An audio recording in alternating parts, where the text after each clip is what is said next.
नमस्कार विद्यार्थी मित्रांनो, आजच्या या व्हिडिओमध्ये गुरुत्वाकर्षण ग्रॅव्हिटेशन या प्रकरणातला शेवटचा हा व्हिडिओ असेल. या व्हिडिओमध्ये आपण दोन मुद्दे शिकणार आहोत. ग्रॅव्हिटेशनल पोटेन्शियल एनर्जी आणि एस्केप वेलॉसिटी म्हणजे गुरुत्वीय स्थितीज ऊर्जा आणि मुक्ती वेग. आता मागच्या काही व्हिडिओमध्ये आपण स्मॉल जीबद्दल माहिती बघितली होती, ज्याला आपण ॲक्सेलरेशन ड्यू टू ग्रॅव्हिटी म्हणतो, म्हणजे गुरुत्व त्वरण म्हणतो. आता त्याच्या काही गुणधर्माबद्दल प्रॉपर्टीजबद्दल आपण इथे माहिती बघूया.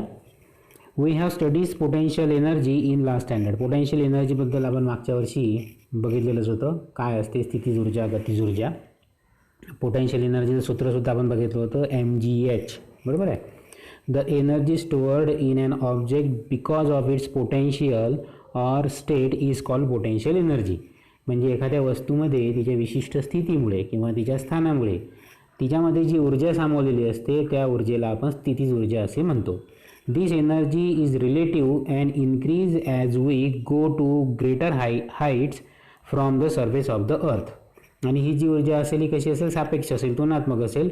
आणि जसजसं आपण वर जाणार पृथ्वीच्या पृष्ठभागापासून तसं तसं ही एनर्जी वाढत जाते. म्हणजे जितक्या उंच वस्तू असेल तितकी तिच्यामध्ये पोटेन्शियल एनर्जी सामावलेली असते आणि जेवढी एनर्जी जास्त तेवढं कार्य करण्यासाठी सुद्धा तिच्याजवळ जास्त एनर्जी असेल. We had assume that the potential energy of an object of mass m at a height h from the ground is mgh and on ground it is 0. म्हणजे एखादी m वस्तुमान असणारी वस्तू, m मास असणारी वस्तू h एवढ्या उंचीवर जर असेल जमिनीपासून तर तिची पोटेन्शियल एनर्जी असते mgh. इथे m काय आहे, वस्तूचं वस्तुमान, g काय आहे, गुरुत्वत्वरण ॲक्सिलरेशन ड्यू टू ग्रॅव्हिटी, आणि h म्हणजे तिची उंची. आणि तीच वस्तू जर ग्राउंडवर असेल, जमिनीवर असेल तर पोटेन्शियल एनर्जी तिची 0 असेल. When h is small compared to the radius r of the earth, we can assume g to be constant and can use the above formula mgh. आता h जर आपण उंची h इथे म्हटलेला आहे, पण पृथ्वीच्या त्रिज्येच्या मानाने पृथ्वीवरची एखादी वस्तू जास्त उंच राहू शकणार नाही ना, त्यामुळे इथे जीची जी किंमत आहे ही कॉन्स्टंट असेल, स्थिर असेल. आणि mgh हे एवढी त्याच्यामध्ये पोटेन्शियल एनर्जी असेल असं आपण म्हणूया. But for large value of h the value of g decreases with increase in h. पण जसं जसं आपण उंच जाणार, hची किंमत खूप वाढणार, खूप उंचावर आपण गेलो आहे, तर त्यावेळेस g कमी कमी होत जातो. आपण मागच्या व्हिडिओमध्ये बघितलेलंच आहे, जर उंच आपण जात गेलो तर त्यावेळेस जीची किंमत ही कमी कमी होत जाते. For an object at infinite distance from the earth, the value of g is 0 and earth's gravitational force does not act on an object. आणि आपण वर ती वस्तू जर नेत गेलो तर त्यावेळेस जीची किंमत एका वेळेला 0 होऊन जाईल आणि त्यावर पृथ्वीचं ग्रॅव्हिटेशनल फोर्स, गुरुत्व बल हे कोणत्याच प्रकारचं कार्य करू शकणार नाही. So it is more appropriate to assume the value of potential energy to be 0 there. म्हणजे त्या ठिकाणी ज्या ठिकाणी पृथ्वीचं ग्रॅव्हिटेशनल फोर्स त्या वस्तूवर कार्य करणार नाही त्या ठिकाणी पोटेन्शियल एनर्जी त्या वस्तूची ही 0 असेल. Thus for smaller distance, that is height, the potential energy is less than 0, that is it is negative. आणि आपण जर अजून वर जर गेलो तर त्या ठिकाणी मात्र 0पेक्षा सुद्धा पोटेन्शियल एनर्जी कमी होऊन जाईल आणि ती एनर्जी कशी असेल, मायनसमध्ये असेल. When an object is at height h from the surface of the earth, its potential energy is minus, बघा इथे फॉर्म्युला दिलेला आहे, minus gmm upon r plus h. आता इथे मायनस का बरं आलेला आहे, कारण त्या ठिकाणी पोटेन्शियल एनर्जी ही मायनसमध्ये गेलेली आहे, कारण उंची ही खूप आहे, त्यामुळे या फॉर्म्युल्यामध्ये आपल्याला h हे उंचीचं साईन दाखवलेलं आहे. आणि इथे m आणि r काय आहे, m आहे अर्थ मास, पृथ्वीचं वस्तुमान, आणि r काय आहे, रेडियस, पृथ्वीचे रेडियस आहे. बघा पुढचा मुद्दा आहे एस्केप व्हेलॉसिटी म्हणजे मुक्ती वेग. We have seen that when a ball is thrown upwards its velocity decreases because of the gravitation of the earth. म्हणजे एखादा बॉल आपण वर जेव्हा फेकतो त्यावेळेस त्याचा वेग कमी होतो. का बरं होतो, कारण पृथ्वी त्याला स्वतःच्या गुरुत्वाकर्षणामुळे खाली ओढते. A velocity becomes zero after reaching a certain height and after that the stone starts falling down. हळूहळू त्याचा वेग कमी कमी होत होत झिरो होईल आणि त्या पॉईंटनंतर विशिष्ट उंचीवर गेल्यावर त्या पॉईंटनंतर तो खाली यायला लागेल. It's maximum height depend on it's initial velocity आणि त्याची जास्तीत जास्त उंची कशावर अवलंबून असेल? त्याच्या सुरुवातीच्या वेगावर. ठीक आहे. आता according to Newton's third equation of motion, तिसरं इक्वेशन आपल्याला माहित आहे न्यूटनचं गतिविषयक तिसरं जो इक्वेशन आहे ते कोणतं आहे? v square is equals to u square plus twice as. ठीक आहे. आता v काय आहे याच्यामध्ये? v is the final velocity of the ball. याच्यामध्ये दोन तीन हे दिलेले आहे बघा, टर्म्स दिलेले आहे. v म्हणजे काय? शेवटचा फायनल वेलॉसिटी म्हणजे अंतिम वेग. u काय आहे? Initial velocity. ठीक आहे, म्हणजे सुरुवातीचा वेग. हे काय आहे? ॲक्सिलरेशन. आता इथे कोणतं घेणार आपण? ॲक्सिलरेशन ड्यू टू ग्रॅव्हिटी घेणार आहोत. पृथ्वीच्या गुरुत्वाकर्षणामुळे, गुरुत्व बलामुळे जर बॉल जो आहे तो खाली येत असेल तर इथे a च्या ऐवजी आपल्याला g घ्यावं लागते. आणि s काय आहे? इज द डिस्प्लेसमेंट म्हणजे विस्थापन, किती उंचावर तो जाणार आहे. मग याच्यामध्ये आपल्याला सांगितलेलंच आहे v the final velocity of the ball. आणि शेवटी आपण जसं म्हटलेलं आहे की जेव्हा एखादा बॉल आपण असा वर फेकतो, ठीक आहे, हा झाला त्याचा सुरुवातीचा वेग म्हणजे हा झाला स्मॉल u आणि हा काय झाला याचा अंतिम वेग. आता बॉल इथे गेल्यावर या पोझिशनला येऊन तो थांबेल म्हणजे इथे v काय असेल? v असेल 0. The final velocity of the ball is equal to 0. आणि a जो आपण इथे घेणार आहोत हा a काय असेल? a असेल a is equals to minus g म्हणजे आपल्याला माहिती आहे, आपण मागच्या याच्यामध्ये शिकलेलोच आहोत, ॲक्सिलरेशन ड्यू टू ग्रॅव्हिटी, गुरुत्व त्वरण. आता मायनस का बरं? कारण पृथ्वी त्याला स्वतःकडे ओढत आहे म्हणून, म्हणजे खालच्या दिशेने ओढत आहे, बॉल जात आहे वर, म्हणजे दोघांची दिशा अपोजिट आहे, त्यामुळे हे चिन्ह इथे मायनस आलेलं आहे. मग आता v ची किंमत आणि a ची किंमत या फॉर्म्युल्यामध्ये आपण टाकूया. काय तयार होईल? v square. आता v इथे 0 आहे त्याच्यामुळे ही टर्म 0 झाली, is equals to u square हा जसच्या तसा इंटू 2 a च्या ऐवजी आपण मायनस g टाकणार आहोत, मायनस gs. ठीक आहे, अशा प्रकारचे हे सूत्र झालं. And maximum height of the ball is, म्हणजे आता हा s म्हणजे विस्थापन, बॉल किती उंचावर गेलेला आहे ते आपण या सूत्रानुसार काढूया. म्हणजे s इज इक्वल्स टू काय होईल? मायनस हा जो u आहे हा इकडे गेल्यावर मायनस होईल, u minus u square upon 2g. ठीक आहे, अशा प्रकारचं एक सूत्र आपल्याला इथे मिळालं. Thus higher the initial velocity u, larger is the height reached by the ball. आता याच्यामध्ये आपल्याला सरळ दिसून आलं आहे u जितका जास्त असेल इतकं त्याचं विस्थापन जास्त असेल, म्हणजे त्याची हाईट जी आहे ती सर्वात जास्त असेल. The reason for this is that the higher the initial velocity, the ball will oppose the gravity of the earth more and larger will be the height to which it can reach. मग आता याच्या मागचं कारण काय असेल? Initial velocity जेवढी जास्त असेल म्हणजे u जेवढं जास्त असेल तेवढी त्याची उंची, हाईट जास्त असेल. कारण जी ग्रॅव्हिटी आहे, गुरुत्वाकर्षण आहे पृथ्वी त्या बॉलवर लावणार आहे, त्याला खाली ओढण्यासाठी त्याला ते ओव्हरकम करेल. ठीक आहे ना, अपोज करेल. We have seen above that the value of g keeps decreasing as we go higher above the surface. आपण हे बघितलेलंच आहे की जसं आपण वर जातो g ची किंमत जी आहे ती कमी कमी होत जाते. Thus the force pulling the ball downwards decreases as the ball goes up. मग आता जसं आपण वर जाणार, बॉल जो आहे तो वर जाणार, तसं काय होणार? जी ची किंमत कमी कमी होत जाणार, म्हणजे त्याच्या बॉलवर असणारा जो काही पूल आहे, जो काही पृथ्वी स्वतःकडे ओढत आहे, ते हळूहळू कमी होत जाणार. If we keep increasing the initial velocity of the ball, it will reach larger and larger height, and above the particular value of initial velocity of the ball is able to overcome the downward pull by earth and can escape the earth forever and will not fall back on the earth. म्हणजे जसजसं आपण initial velocity त्याची वाढवत जाऊ, initial velocity म्हणजे you हा जो आहे, हा इनिशियल वेलोसिटी आपण जसजशी त्याची वाढवत जाऊ तसं तसं काय होईल, बॉल वर जाईल आणि अजून एक पर्टिक्युलर पॉईंटवर इनिशियल वेलोसिटी त्याची इतकी प्रचंड असेल की तो पृथ्वीच्या गुरुत्वाकर्षण कक्षेच्या बाहेर निघून जाईल. म्हणजे आता तो पुन्हा पृथ्वीवर पडणार नाही. And will not fall back on the अर्थ.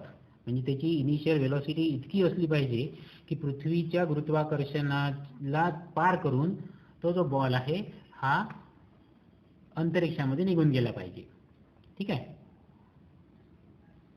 दिस velocity is called escape velocity. मग ही जी सुरुवातीची वेलोसिटी आहे की ज्यामुळे बॉल जो आहे हा पृथ्वीच्या गुरुत्वाकर्षण कक्षेच्या बाहेर निघून जाणार, त्याच वेलोसिटीला आपण एस्केप वेलोसिटी म्हणजे मुक्ती वेग असे म्हणणार. We can determine its value by using the law of conservation of energy as follow. मग आता हा जो आहे मुक्ती वेगाची सूत्र आपण ऊर्जा अक्षतेचा सिद्धांत वापरून काढू शकतो. कसं बघा समोर. An object going vertically upward from the surface of the earth having an initial velocity equal to the escape velocity escape the gravitational force of the earth. म्हणजे काय म्हटलेलं याच्यामध्ये बघा, आपण आरंभ वेग मुक्ती वेगा एवढा जर असेल तर पृथ्वीच्या पृष्ठभागापासून सरळ वर जाणारी वस्तू पृथ्वीच्या गुरुत्वाकर्षणापासून मुक्त होते. ठीक आहे ना. The force of gravity being inversely proportional to the square of the distance. आपल्याला हे माहित आहे की फोर्स हा इन्व्हर्सली प्रोपोर्शनल टू डिस्टन्स आहे. आरला डिस्टन्स, आर म्हणजे काय, त्रिज्या झाली, जेवढी किंवा अंतर झालं, जेवढं अंतर जास्त असेल तेवढं फोर्स जो आहे तो कमी असेल. The force of gravity being inversely proportional to the square of the distance, आणि ह्या अंतराचा वर्गाचा इन्व्हर्सली प्रोपोर्शनल असेल, become zero only at infinite distance from the earth. आणि हा शून्य केव्हा होईल हा फोर्स त्या वस्तूवर, ज्या वेळेस ही वस्तू इन्फिनाइट अंतरावर येईल. म्हणजे आर इथे काय होईल, इन्फिनाइट अंतरावर जाईल. This means that for the object to be free from the gravity of the earth it has to reach infinite distance from the अर्थ.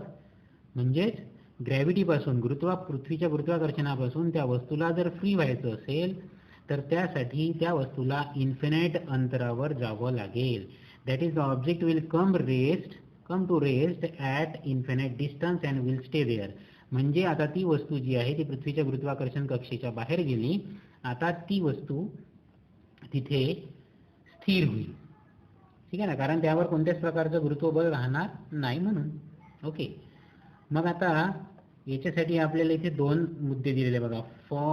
For an object of mass m, एक वस्तू आहे तिचं वस्तुमान मास जे आहे ते एम आहे आणि त्या वस्तूचं एनर्जी किती असेल बघा. On the surface of the अर्थ आपण बघणार आहोत म्हणजे पृथ्वीच्या पृष्ठभागावरील, आणि दुसरं आहे at infinite distance from the earth म्हणजे अनंत अंतरावरील तिची एकूण ऊर्जा बघणार आहोत आपण. मग आता एकूण ऊर्जा म्हणजे काय असते आपल्याला माहित आहे. एकूण ऊर्जा म्हणजे kinetic energy plus potential energy म्हणजेच टोटल एनर्जी झाली. मग आता पृथ्वीच्या पृष्ठभागावर तिची एकूण ऊर्जा किती आहे आणि इन्फिनाइट अंतरावर किती एकूण ऊर्जा आहे हे आपण बघूया. Kinetic energy on the surface of the अर्थ, कायनेटिक एनर्जी किती असेल, हाफ mv स्क्वेअर. हे आपण मागच्या वर्षीच्या नव्या वर्गाच्या विज्ञानामध्ये पहिल्याच प्रकरणामध्ये बघितलेलं होतं. कायनेटिक एनर्जी सूत्र आहे हाफ mv स्क्वेअर. त्यावेळेस ॲट इन्फिनाइट डिस्टन्सवर तिची कायनेटिक एनर्जी किती असेल, 0. ओके. आता 0 का बरं असेल, कारण त्या ठिकाणी ती स्थिर झालेली आहे. इन्फिनाइट अंतरावर वस्तू कशी झाली आहे, स्थिर, त्यामुळे कायनेटिक एनर्जी तिची 0 असेल. पोटेन्शियल एनर्जी पृथ्वीवर किती असेल, पोटेन्शियल एनर्जी -gmm/r. म्हणजे इथे उंची आहे ती तिच्यामध्ये गुरुत्वाकर्षणामुळे काहीतरी एनर्जी असेल, ती आहे तिथली पोटेन्शियल एनर्जी. आणि इन्फिनिट अंतरावर पोटेन्शियल एनर्जी किती असेल, -gmm/r. इथे आरच्या ऐवजी काय घेतलं आपण, इन्फिनिटी, आणि ते सुद्धा इन्फिनिटीने भागलं तर काय होईल, उत्तर 0. म्हणजे पोटेन्शियल एनर्जी सुद्धा 0 असेल. मग टोटल एनर्जी किती झाली, E1. Total energy E1 on the surface of the अर्थ, E1 आपण घेणार आहोत. Kinetic energy plus potential energy म्हणजे कायनेटिक एनर्जी किती आहे, half mv square. Escape velocity इथे v ला आपण एस्केप लिहिलेलं आहे म्हणजे मुक्ती वेगाचं साठी, -gmm/r. ही झाली पोटेन्शियल प्लस कायनेटिक एनर्जी. हा मायनस का आला, इथे मायनस आहे म्हणून. आणि इन्फिनिट अंतरवर पोटेन्शियल एनर्जी, टोटल एनर्जी किती असेल, याला आपण E2 म्हणूया. Kinetic energy plus potential energy, kinetic energy सुद्धा 0 आहे, पोटेन्शियल एनर्जी सुद्धा 0 आहे, म्हणून टोटल एनर्जी किती झाली, इथे 0 झाली. ओके. आता टोटल एनर्जीचा आपल्याला इथे from the principle of conservation of energy नुसार टोटल एनर्जीचं कंपॅरिझन करायचं आहे. काय असेल, principle of conservation of energy काय सांगते आपल्याला, की energy never be destroyed, never be produce, it is remains constant. बरोबर आहे की नाही. म्हणजे ऊर्जा आपल्याला नष्ट करता येत नाही किंवा निर्माण करता येत नाही, ती नेहमी स्थिर असते. तसंच इथे सुद्धा आहे बघा, E1 आणि E2 म्हणजे total energy on earth and total energy in the vacuum. काय आलेलं आहे याच्यामध्ये, E1 आणि E2 असे दोन घेतलेले आहेत त्यांनी. पहा, E1 is equals to E2. E1 किती आहे, आपण मगाशी बघितलं, half mv² minus GMM upon R. बरोबर आहे. आणि E2 किती आहे, 0. असं हे 0 झालं. मग ही जी व्हॅल्यू आहे, ही व्हॅल्यू आपण या साईडला नेऊया. Half mv² is equals to GMM upon R. ठीक आहे, असं आलं. त्यानंतर याला सॉल्व केल्यावर v² इकडे ठेवल्यावर बघा, दोन्ही साईडनी mm आला, हा m आणि हा m झाला कॅन्सल. आणि v² इज इक्वल्स टू काय झालेलं आहे, हे 2 इकडे गेल्यावर मल्टिप्लाइड बाय होईल 2GM अपॉन R. ओके. आता v इज इक्वल्स टू मग कसं येईल, अंडर रूट, हा स्क्वेअर गेल्यावर under root 2GM upon R. ठीक आहे. आता आपल्याला GM ची किंमत काढायची आहे. आपल्याला हे माहित आहे काय, की small g is equals to GM upon R². मग GM म्हणजे काय झाला, हा R² इकडे गेलं तर GM is equals to small g R². मग या GM ची किंमत जी आहे GR² ही आपण इथे टाकूया. ओके. काय सूत्र तयार होईल, v is equals to under root 2GR² upon R. मग हा R² आणि हा R इथे कॅन्सल होईल. v is equals to under root 2GR, under root 2GR. अशा प्रकारचं इथे बघा आपल्याला एक सूत्र दिसून आलं पुस्तकामध्ये, 2GR. आणि याच्यामध्ये जर आपण किमती टाकली ना, जी ची किंमत आहे 9.8, 2 मल्टिप्लाइड बाय 9.8 इंटू, आणि आर ची किंमत आहे 6.4 इंटू 10⁶, तर याचं उत्तर येते 11.2 किलोमीटर पर सेकंड. अशा प्रकारचं इथे उत्तर आलं.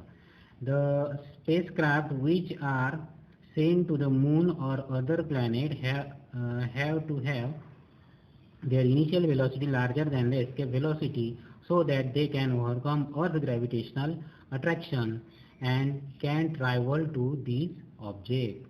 म्हणजेच काय, की जे काही अंतरिक्ष यान आहे, ते अंतरिक्ष यान ज्या वेळेस अवकाशामध्ये जाते त्यावेळेस त्याची सुरुवातीचा जे काही वेग असतो, मुक्तिवेगापेक्षा जास्त असला पाहिजे, मुक्तिवेगापेक्षा अधिक असेल तरच तो पृथ्वीच्या गुरुत्वाकर्षण पार करून इतर ग्रहांकडे जाऊ शकेल. आणि हा वेग किती असला पाहिजे, मग 11.2 किलोमीटर प्रति सेकंद. 11.2 किलोमीटर प्रति एका सेकंदामध्ये 11.2 किलोमीटर इतका जर वेग असेल, याच्यापेक्षा जास्त जर वेग असेल तरच एखादी वस्तू आपल्या पृथ्वीच्या गुरुत्वाकर्षण शक्तीला सोडून किंवा त्याच्यावर मात करून ती बाहेर जाऊ शकेल. हा जो वेग आहे हा प्रचंड वेग आहे. ठीक आहे. मग यावर आधारित पुन्हा अशाच प्रकारचं एक गणित तुम्हाला इथे दिसून आलेलं आहे. फॉर्म्युला बघा, हाच आहे under route GM upon R², आणि किमती वगैरे दिलेल्या आहे. एस्केप व्हेलॉसिटी सांगितलेलं आहे. ऑन द मून हे चंद्रासाठी आहे. एस्केप व्हेलॉसिटी ही चंद्रासाठी आहे 2.37 किलोमीटर पर सेकंड. चंद्रावरून जर आपल्याला एखादं अवकाशान उडवायचं असेल तर. आणि इथे जे दाखवलेलं आहे पृथ्वीसाठी आहे, कारण हे 9.8 घेतलेलं आहे आपण. ठीक आहे. तर हे गणित सुद्धा तुम्ही सॉल्व करून बघायचं आहे. बघा आता या प्रकरणातला शेवटचा पॉईंट आलेला आहे. डू यू नोमध्ये आपल्याला थोडीशी माहिती दिली आहे त्यांनी. वेटलेसनेस इन स्पेस म्हणजे अवकाशातील वजनहीनता. अवकाशामध्ये आपण बघत असतो की कधी कधी व्हिडिओ बघतो आपण की त्यामध्ये सगळे वस्तू किंवा त्यामध्ये असणारे जे काही अवकाशातले असतात ते तरंगताना दिसतात. तर ते का बरं, त्याची इथे माहिती दिलेली आहे. Space travellers as well as object in the spacecraft appear to be floating. Why does this happen? म्हणजे अवकाशयानातील प्रवासी व वस्तू तरंगत आहेत असे आपल्याला नेहमी दिसते. मग असं का घडते? Though the spacecraft is at a height from the surface of the earth, the value of g there is not zero. जरी आपण म्हटलं आहे की पृथ्वीपासून ते स्पेसक्राफ्ट जे असते, अवकाशयान जे असते ते अवकाशस्थानक किंवा अवकाशयान ते खूप उंचावर असेल, पण तरी तिथे जीची जी किंमत आहे जी आपण आपल्या पृथ्वीसाठी 9.8 मीटर पर सेकंड स्क्वेअर घेत असतो तिथे ती शून्य राहत नाही. The space station the value of g is only 11% less than its value on the surface of the earth. मग पृथ्वीच्या पृष्ठभागावर जीची किंमत 9.8 आहे, तर मग ते स्पेस स्टेशनवर किती असेल? तर तिथे फक्त पृथ्वीच्या किमतीपेक्षा फक्त 11% कमी असेल. Thus the height of a spacecraft is not the reason for their weightlessness. मग आता यावरून आपल्याला हे स्पष्ट होते की अवकाशयानाची किंवा अंतरिक्ष स्थानकाची जी उंची आहे हे वजनहीनतेचं कारण राहू शकत नाही. म्हणजे तिथे गुरुत्वाकर्षण नाही असं आपण म्हणू शकत नाही. Their weightlessness is cause by their being in the state of free fall. मग काय कारण असू शकते? तर त्यांची वजनविरहित अवस्था ही त्यांच्या व अवकाशयानाच्या मुक्त पतनाच्या अवस्थेमुळे असते. म्हणजे ते सतत फ्री फॉल करत असतात. कसं? Though the spacecraft is not falling on the earth because of its velocity along the orbit, the only force acting on it is the gravitational force of the earth and therefore it is in a free fall. मग आपण त्याला free fall का बरं म्हणू, मुक्त पतन का बरं म्हणू शकतो? आता जरी स्पेसक्राफ्ट जमिनीवर पडत नसतील, का बरं पडत नाही? कारण त्याला एक विशिष्ट प्रकारचा वेग असतो, व्हेलॉसिटी असते. या व्हेलॉसिटीमुळे ते त्यांच्या ऑर्बिटमध्ये कक्षेमध्ये सतत फिरत असतात. पण ते का बरं फिरत असतात? कारण त्यावर पृथ्वीचं गुरुत्वाकर्षण फोर्स असते. ग्रॅव्हिटेशनल फोर्समुळे ते पृथ्वीच्या भोवती तेवढ्या वेगाने फिरत असतात, पण जमिनीवर पडत नाही कारण त्यांचा वेग पुन्हा. As the velocity of a free fall does not depend on the properties of an object, the velocity of free fall is the same for the spacecraft, the travelers and the object in the craft. मग ही जी free फॉलची velocity आहे, मुक्तपतनाचा जो वेग आहे, हे वस्तूवर अवलंबून राहत नाही. बरोबर आहे? म्हणजे सगळ्याच वस्तूंचा जो वेग आहे तो समान राहील. म्हणजे त्या स्पेसक्राफ्टचा, अवकाशयानाचा किंवा त्यामध्ये असणाऱ्या ट्रॅव्हलर्सचा, प्रवाशांचा किंवा त्यामध्ये असणाऱ्या वस्तूंचा. Thus, if a traveler releases an object from her hand, it will remain stationary with respect to her and will appear to be weightless. म्हणजे जर एखादी वस्तू त्या प्रवाशाच्या हातून सुटली अवकाशयानामध्ये असणाऱ्या, तर ती वस्तू त्या मानाने तिथे वेग सगळ्यांचा सारखा असल्याकारणाने ती समानच राहील. बरोबर? आणि त्यामुळे आपल्याला ती अशी वाटते की ती तरंगून राहिलेली आहे का, म्हणजे तिचं वजन आहे नाही का, वजनरहित ती वस्तू झाली आहे का. तर असं ते कारण आहे. अवकाशामध्ये आपण वजनहीन का आपल्याला ते जाणवते, तर याच्या मागचं कारण एकच आहे की फ्री फॉल म्हणजे मुक्त पतन. ठीक आहे. आता इथे आपला पहिला जो पार्ट आहे ग्रॅव्हिटेशन, गुरुत्वाकर्षण, हा इथे पूर्ण झालेला आहे.